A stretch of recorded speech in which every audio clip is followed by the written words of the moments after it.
Hi, it's John here from GPS Training. Welcome to the latest walk and talk.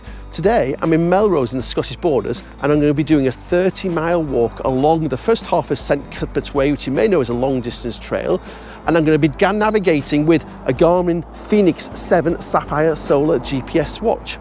So what do we need to do before we start the walk? I'm going to import a GPX file, edit it down and then transfer it onto the watch. I did that yesterday and I'm going to show you now how I did that.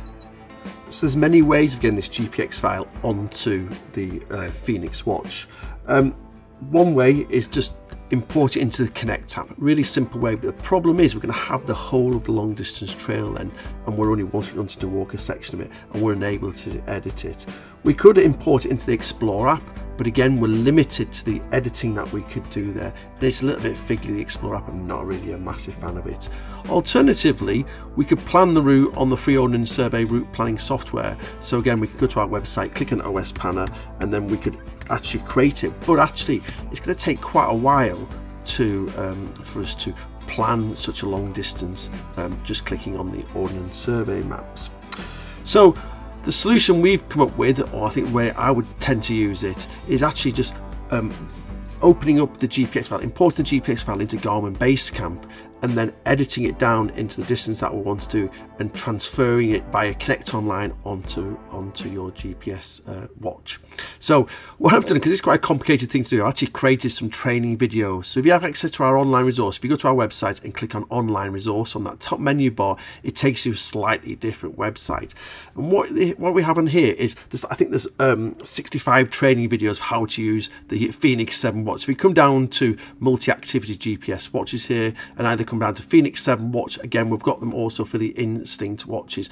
Here's all the training videos that we have which help you to get to grips with your GPS watch. And right down at the bottom we've got Fenix 7 series using Garmin's BaseCamp software to import long distance trails. So we've got both PC and Mac.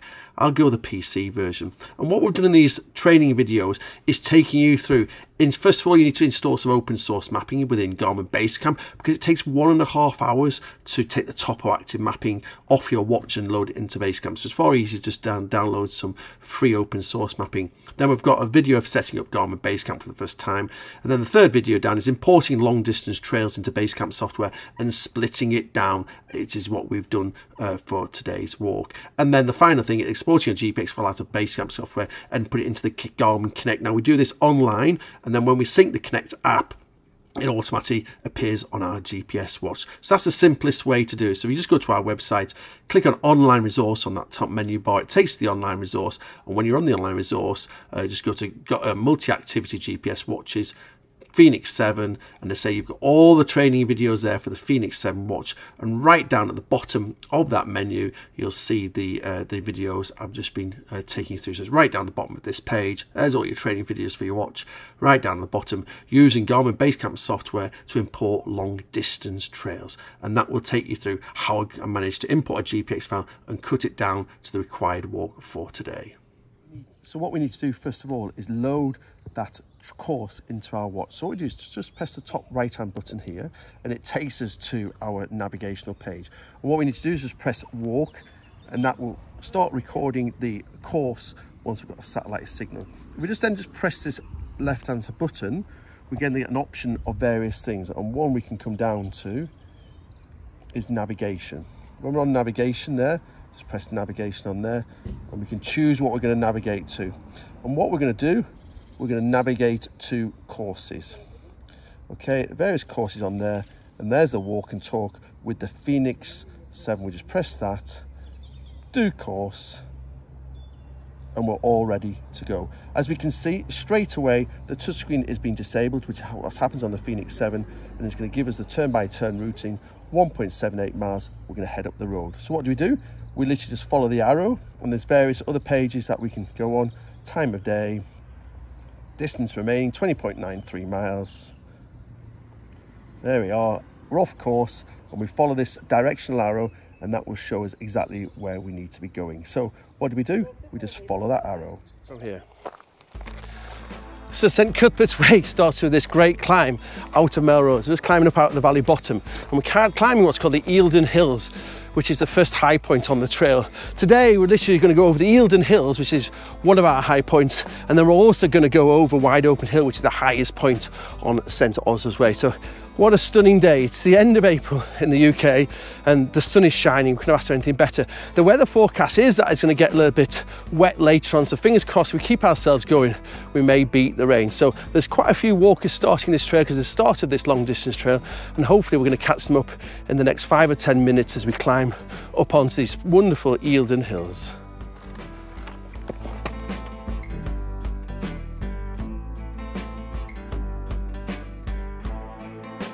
So, it's probably the summit of the Eildon Hills. Actually, there's higher summits either side. We're just under 800 feet above sea level, but because everything's quite low, really get a sense of height. Oh, I feel quite high anyway.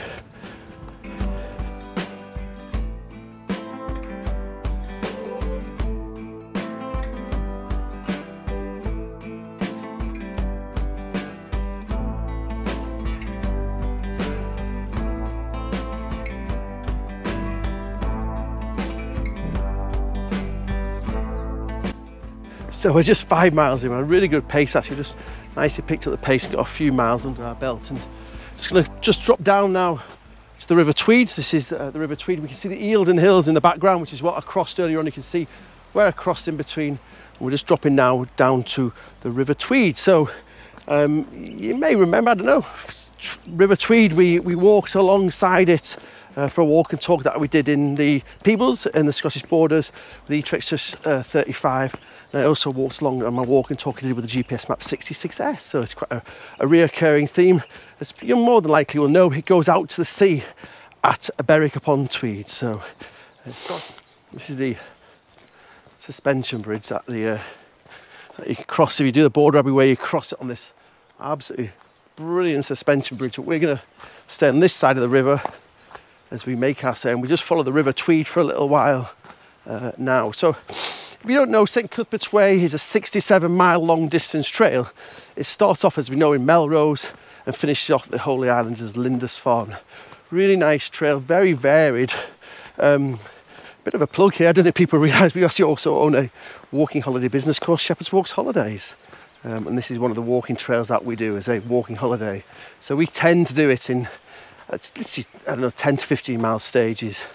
And because we're a local business and, you know, we walk it, we've got quite good product knowledge. We give you some really nice trip notes. So if you are wanting to come on a walking holiday on St Cuthbert's Way, just Google Shepherd's Walks Holidays and we can help you out in some way.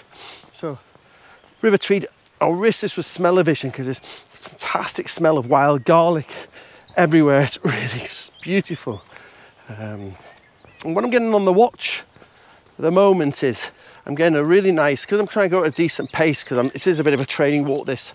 I'll talk a little bit more of that later on. I've got it set up so every mile it's giving me my mile, time per mile. So when I was starting off climbing up over the Eildon Hills, I was doing like 22 minutes a mile, 20 minutes a mile. The last 2 miles, I've just been doing it at 15-minute mile. So it's quite nice if you are looking more for the fitness side of things or training for an event or whatever. It's quite nice because, again, you can keep yourself going. The watch is measuring you more on that fitness side. And you've also got a navigational experience that we get on any GPS watch.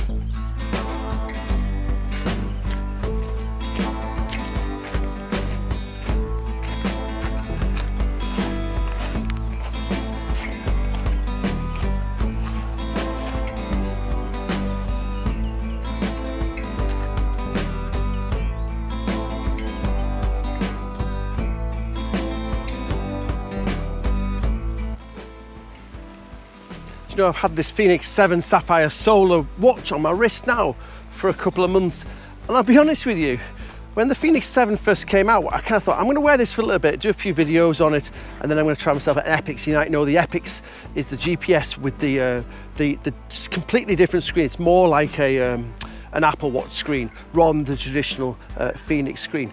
But I'll be honest with you, over time I've absolutely totally fallen in love with this GPS watch.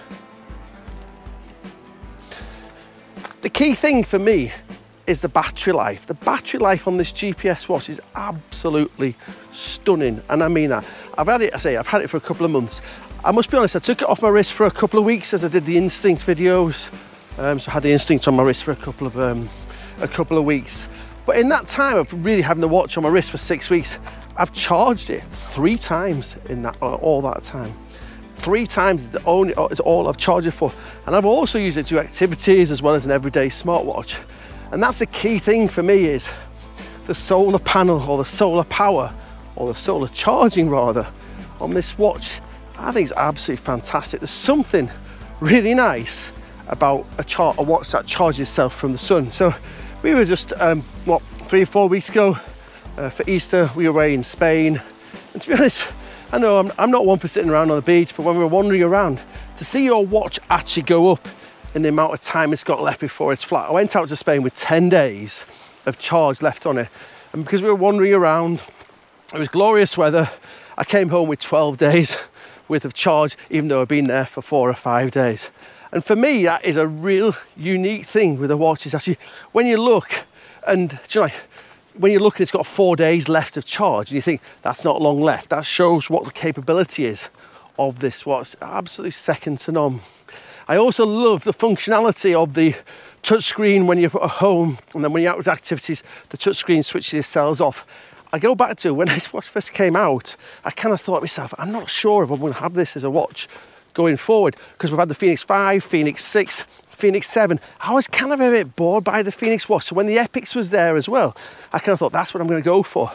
But after a few months of having it on my wrist, I actually don't want to take it off. I've actually promised this watch to a friend tomorrow. And I'm actually starting to have second thoughts about it. I am going to put an Epix on my wrist tomorrow and start doing videos on the Epix and understand how that works. But I'll be honest with you, because the Epix doesn't have the solar charging, which is one of the key features I really like about it, and the great battery life on it, I'm unsure I'm making the right decision at this moment in time.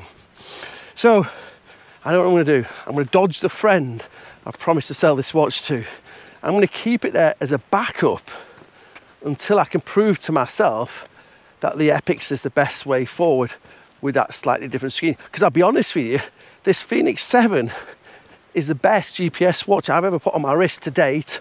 Again, solar powered, touchscreen, buttoned, the functionality, the smartwatch features on there as well, the solar panel, the navigation experience, how easy it is to use, how easy it is to change those pages around.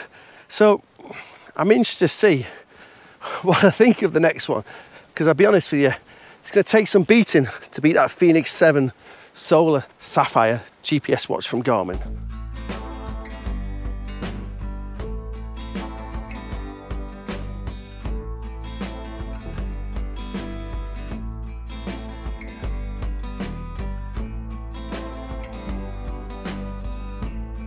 What I'm going to do is quickly look at the main pages that you're going to see when you're navigating with this Garmin Fenix 7 Sapphire Solar GPS watch. So again, these are the main pages. Distance remaining 23.81 miles. ETA, so it says we're going to finish at 7:32. Distance walked so far 6.03. And you get this directional arrow at the top of every page showing the direction that we need to be walking in.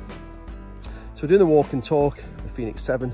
We're not off course, we are off course by 0.01, and distance remaining for 30.8. Now when we jump onto the map page, we'll see why we're a little bit off course and the directional arrow that we should be walking in. And this is the elevation, so we've climbed 1,034 feet. We've got 2,325 to go, with our highest peak being 1,162 feet. And there it is, 29.34 miles. It's green is what we've completed and blue is what we have ahead of us. Again, don't forget to get this arrow in the top of and the direction arrow that we should be walking in. Again, if I rotate it, you can see the electronic compass working there. So we've got the distance remaining and ETA down there as well. And then this is the more the fitness side. So I've just got my thumb or my finger on the sensor. So it's 129, my heart rate. Pace, I'm not going to pace, I'm not moving. We can go now 1 hour 52. We've done just over 6 miles so far. Then finally the map page, so you can see why it's showing us off course. So this is the path here. Bad planning by whoever created this GPX file, because it's just showing it going through the river. So that's why we're saying off course. But again, you can see there what we've got, and we're going to be turning then in 678 feet down the bottom. And then time of day 8, 11, 18. Again, don't forget with a directional arrow. So most of the time when I'm navigating, I tend to keep it on that because I can just see it nice and clear. And then I do jump it also onto the map page when I'm coming to a village or a town, just to kind of understand a little bit more of what we should be doing. So again, just use these two buttons, upward, down, and those are the main pages that you're going to use when we've loaded that course on and we're navigating around it with this GPS watch.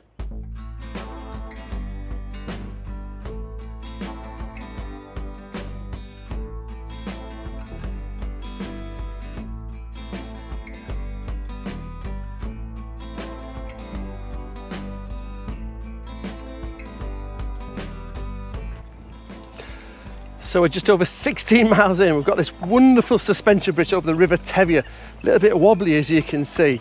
So it's all going well. Pace is good. GPS watch is performing exceptionally. As you can see, the sun's gone down a little bit, or the sun's shining a little bit less. So for the last hour or so, hour and a half, and we're going to continue back on it in a minute, been following what's called Dere Street. So Dere Street is one of the old Roman roads that passes through this area of Scotland. So before people go, what, you're north of Hadrian's Wall?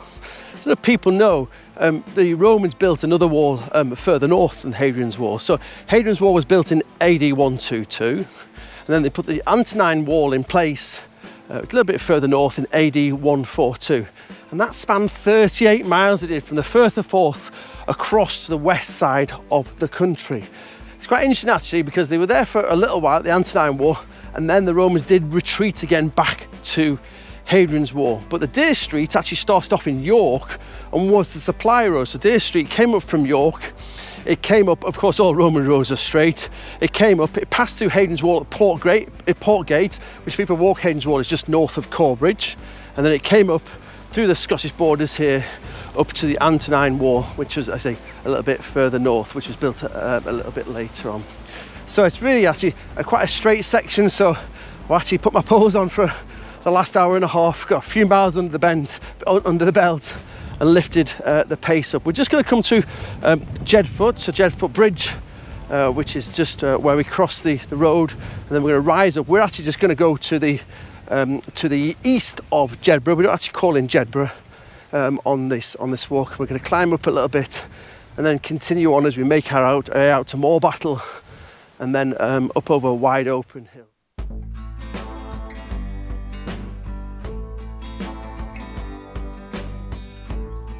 So we've already looked through the main navigational pages that we use when we're navigating with this GPS watch. So let's just look at the main pages, or the pages you will use if you're just using it as a watch every day. To get to those pages, just hold this bottom right button, just hold it down for a few seconds, and you see it takes you to your main watch face. This is your smartwatch functionality.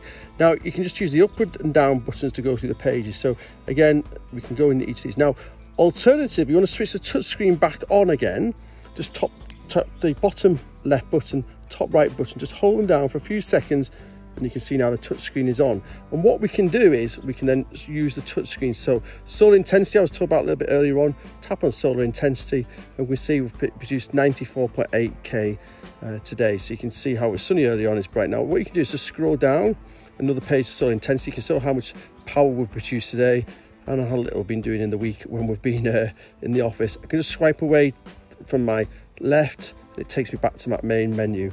Sunset at 8:41, ABC, excellent. So these are all the main pages. So again, you can go in and say, how many steps have I done? Tap in there. There's my steps I've done today, 34,871. My target was at 11,560. Again, I can scroll down and it shows my average steps that I've been doing this week so far. You can see today, even though I'm halfway through my walk, I'm doing well. I can scroll back up to it, or scroll around, swipe away from my left, and that takes me to that. Heart rate as well. There's my heart rate, and again, there's my average heart rate during the week. So I must have been stressed yesterday, I don't know what, for whatever reason. Sunday, calm down in the week. As the weekend approaches, my heart rate increases. It's an interesting fact, isn't it? Various other things, sleep, weather. These are coming from the it's connected, needs to be connected to my app. It's not connected to the app, this. So various bits and bobs there, health snapshot, all sorts of things. But again, you can just select on what you want, and it shows you that the sun sets at 8:41. To get back to our navigational pages, we just tap the bottom right hand button and it takes us back to that navigational pages. Again, it's nice that the touchscreen's locked when navigating, so again just press the top right, bottom left button, and now the touchscreen is off, and we're now using the buttons when we're navigating to go through all our navigational pages that we're doing there. So we're just about coming up to Jedburgh or Jedfoot Bridge. We're still on Dere Street, and yeah, everything's going well. So I'm back on Dere Street, just climbing up from Jedfoot Bridge. Last time I walked this section of path was November last year. I don't know if people follow what we do. So again, if you follow GPS training, you might know what I did. Last year I did 118 miles in 48 hours. So I started off at Melrose, walked down to St Boswell's, then I jumped onto the Border Abbey Way, went out to Kelso, on the Border Abbey Way back to Jedfoot Bridge, then I jumped on St Cuthbert's Way out to the Northumberland Coaster Path, down the Northumberland Coaster Path and back to Rothbury, which is where we're based, on St Oswald's Way. So 118 miles. So I've not walked this path since I did it that day, which is what, 5-6 months ago now. And this stage of the walk, I was about 30 miles in. It was 10 o'clock at night on a Friday night. Just down at Jedfoot Bridge, I had my tea, and I pushed on my further 14 miles, which is where the van was kept, and that's where I slept overnight that time. So yeah, it's a bit of baptism of fire. It was pitch black, I was tired, the Teviot was flooded, the weather was horrendous. I'll put a link down below if people haven't seen the video of me walking that route. It was all good fun. I raised about 9,000 quid for charity. Thoroughly enjoyed it, but never again.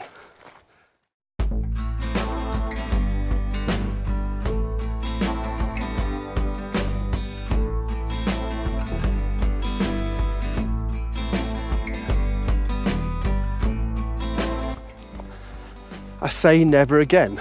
There is actually a reason why I'm doing this walk today. Is in a moment of insanity I thought, what better way to spend my birthday, which is July the 9th, you're going to send me a birthday card, than do an ultra event along St Cuthbert's Way, which is what I've signed up for. So on the 9th of July I'm doing a 45-mile ultra along the first section of St Cuthbert's Way. So I'm going to start at Melrose and finish at Wooler. Now, because it's more of a running event, even though I don't know how we can run 45 miles, and I'm going to be walking it, there is a time constraint here. So I've got to walk the whole of that distance, an average of 2.8 miles an hour, which I'm hoping I'll be able to. That's why I've set myself this little challenge today, do 30 miles, which is going to be the night section really.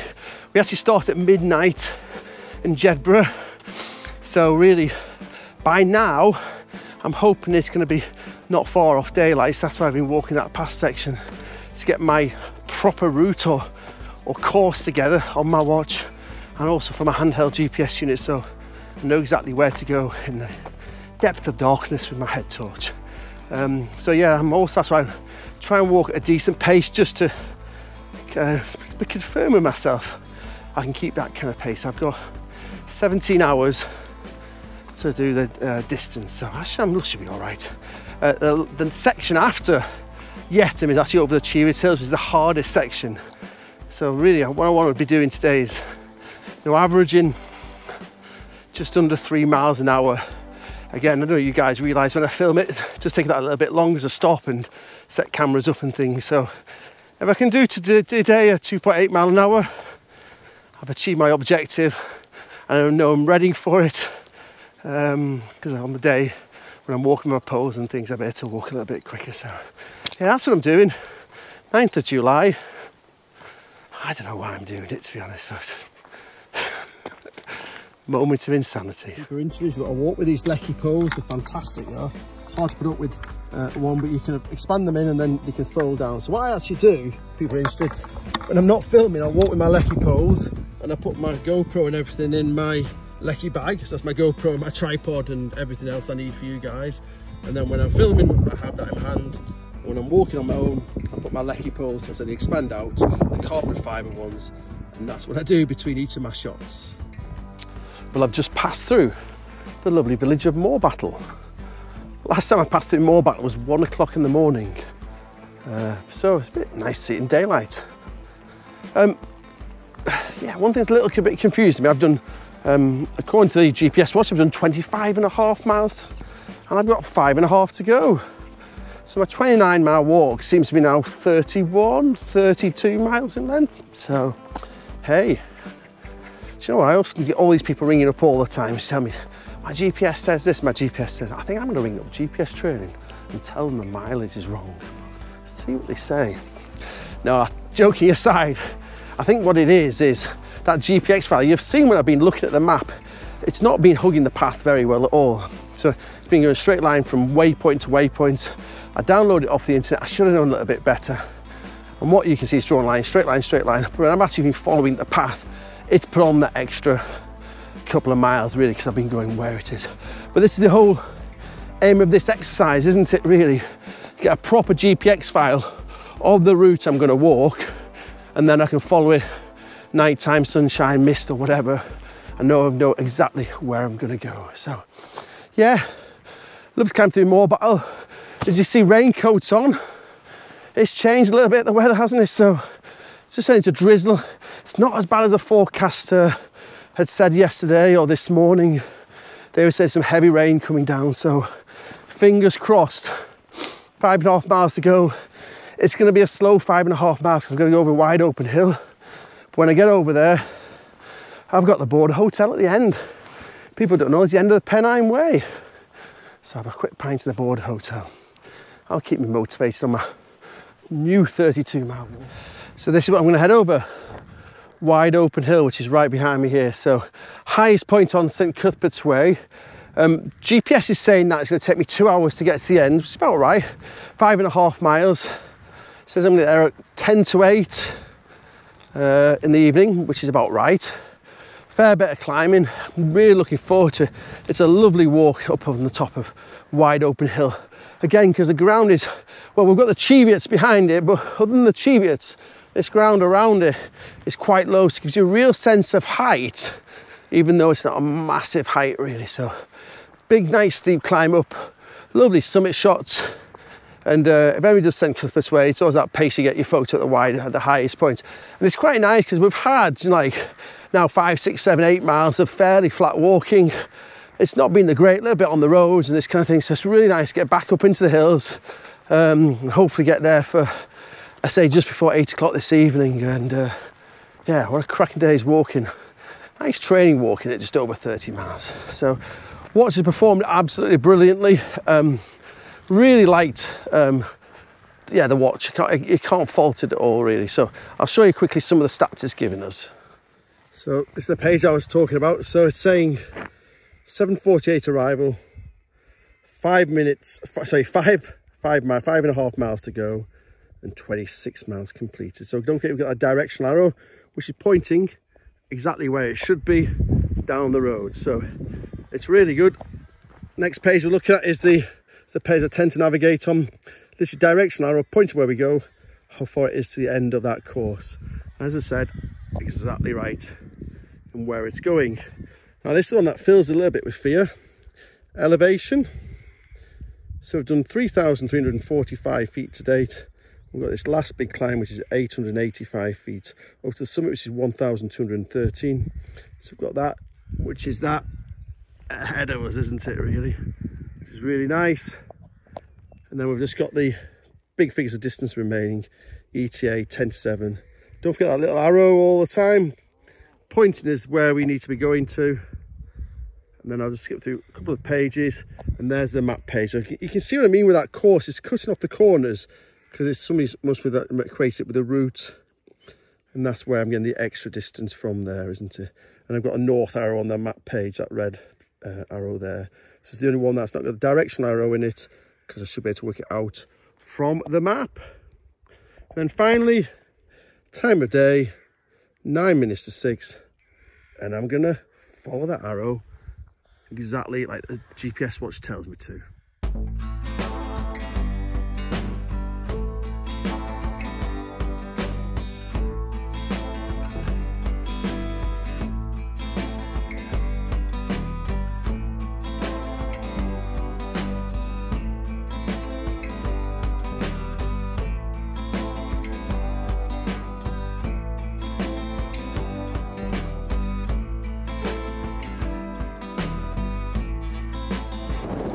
So here we are, heaviest point on St Cuthbert's Way, Wideopen Hill, 1,207 feet, and it's also the halfway point between Melrose and the Holy Islands of Lindisfarne. So we've walked half of St Oswald's Way so far. So it's a bit of a murky day, but you might be able to see Yetholm Lock in the background there. This is Yetholm, Town Yetholm and Kirk Yetholm. Town Yetholm's one to the left, Kirk Yetholm's the one to the right, and then we've got the Teviot hills ahead. So Teviot itself is just in mist. These are the Teviot hills over there. So again, what happens with St Cuthbert's Way, we drop down to Yetholm and it passes through the Teviot hills. So high point of the walk, really made up, fantastic views. It was actually not as bad a haul up as I thought it was going to be. Down we go to Kirk Yetholm for the end of the walk. So we're back in the valley floor. We've just got Town Yetholm off to our left, and then we're just walking into Kirk Yetholm, and that's where we're going to finish the walk. Just a couple of things really before we finish. I think as I'm now 32 miles into my 29.8 mile walk, I think the lesson learned there is when I brought that route to Garmin BaseCamp at the start. So if you follow those videos that I was pointing to at the start with the online resources, I imported that open source mapping into Garmin BaseCamp.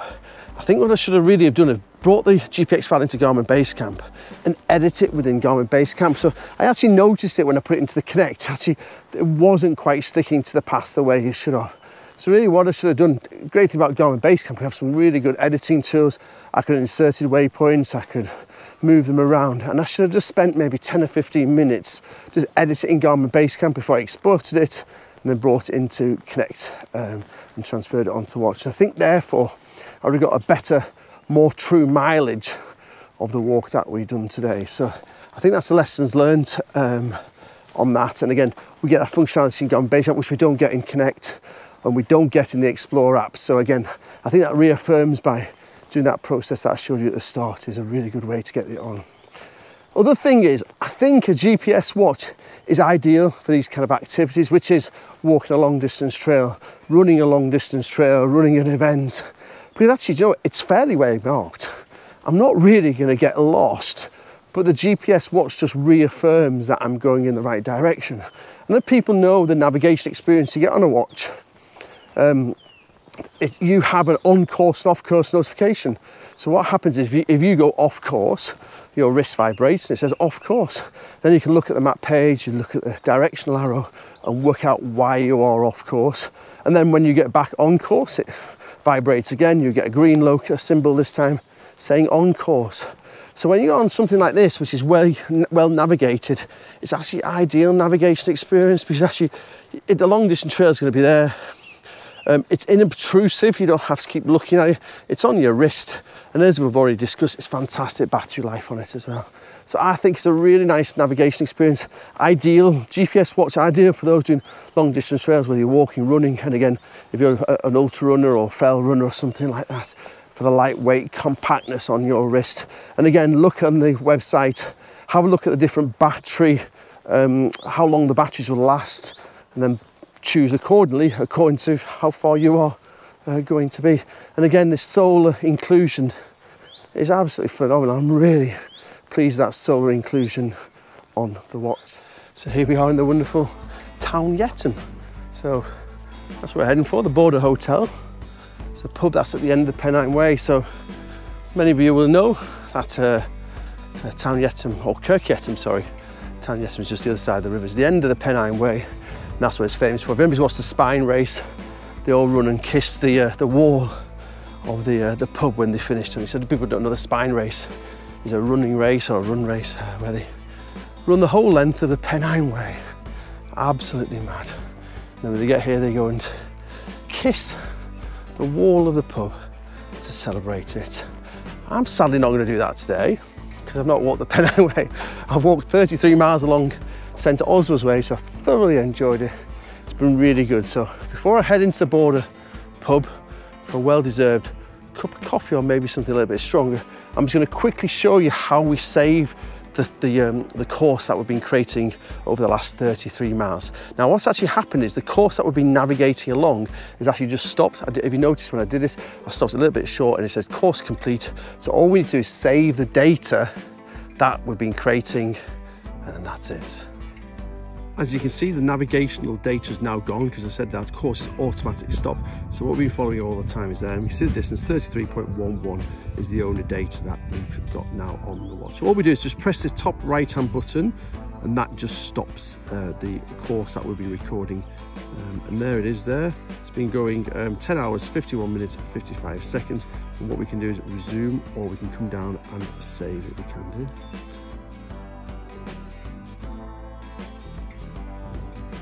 And there's the data that's been collected. So 33 miles and 33.1. There's the height data of that walk that we've just been doing. It just flicks through the various pages. There's the on different heart rates of the different zones that I've been in during the walk. There we are, the anaerobic and aerobic that we've done. VO2 max.